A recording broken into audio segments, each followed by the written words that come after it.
ഇന്ന് എന്തായാലും ഞങ്ങളുടെയൊക്കെ അഭിമാനമായിട്ടുള്ള കോട്ടയം മീൻകറി തന്നെ ആവട്ടെ.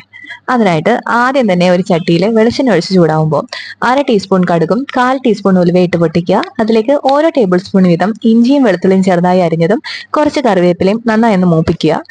മൂത്ത് വരുമ്പോഴേക്കും അതിലേക്ക് ഒരു 1/4 ടീസ്പൂൺ മഞ്ഞൾപ്പൊടിയും 3 ടേബിൾ സ്പൂൺ മുളക് പൊടിയും ചേർത്ത് നന്നായി ഒന്ന് മൂപ്പിച്ചെടുക്കുക.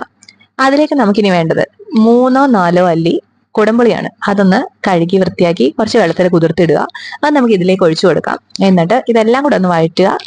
അല്പം എണ്ണയൊക്കെ തെളിഞ്ഞു വരുമ്പോഴേക്കും അതിലേക്ക് നമുക്ക് 1 ടേബിൾ സ്പൂൺ ഉപ്പും ആവശ്യത്തിന് വെള്ളവും, ഞാനിവിടെ 2 കപ്പ് വെള്ളം ഒഴിച്ചിട്ടുണ്ട്. വെള്ളം ഒഴിച്ച് തിളയ്ക്കുമ്പോൾ നമ്മൾ 1 കിലോ കേരമീൻ കഷ്ണങ്ങളാണ് ഇട്ട് കൊടുക്കുന്നത്. ഇതിലേക്ക് ഇട്ട് ആദ്യം നന്നായി തിളപ്പിക്കുക. പിന്നീട് സിമ്മിലാക്കി വറ്റിച്ച് കുറുക്കിയെടുക്കുക.